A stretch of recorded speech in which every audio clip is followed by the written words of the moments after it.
السلام علیکم ورحمۃ اللہ وبرکاتہ۔ میرے محترم دوستو، بندے کی خوش مزاجی اور بد مزاجی کی وجہ کیا ہے؟ رسول اللہ صلی اللہ علیہ وسلم نے فرمایا، جب کوئی تم میں سے سویا ہوا ہوتا ہے تو شیطان اس کے سر کی گدی پر 3 گریں لگا دیتا ہے خوب اچھی طرح، اور ہر گرہ پر یہ سون پھونک دیتا ہے کہ ابھی تو بہت رات باقی ہے، بس پڑا سوتا رہ۔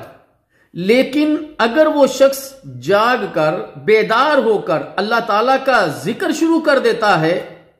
تو ایک گرہ کھل جاتی ہے، پھر جب وہ وضو کرتا ہے تو دوسری گرہ کھل جاتی ہے، پھر جب بندہ نماز پڑھتا ہے تو تیسری گرہ بھی کھل جاتی ہے، اور صبح کو خوش مزاج خوش دل رہتا ہے،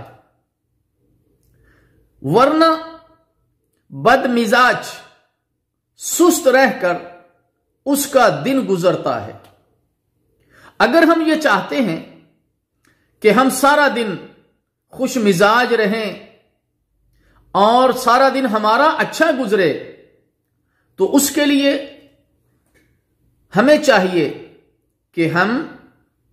فجر کی نماز کو باجماعت جا کر ادا کریں، اور مسلمان بہنیں اپنے گھروں میں